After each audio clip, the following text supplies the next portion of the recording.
What's up, guys? Today I'm going to show you how to put the on-screen keyboard on, just in case you have one of these crappy laptops that keyboard dies. So if you're on Windows 10, what you're going to want to do is type in on-screen keyboard.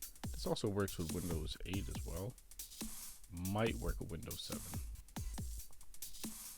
Now, the nice thing about having the search bar in Windows 8 and 10 is even if some of your keys don't work, it can still pick up on what you're trying to say.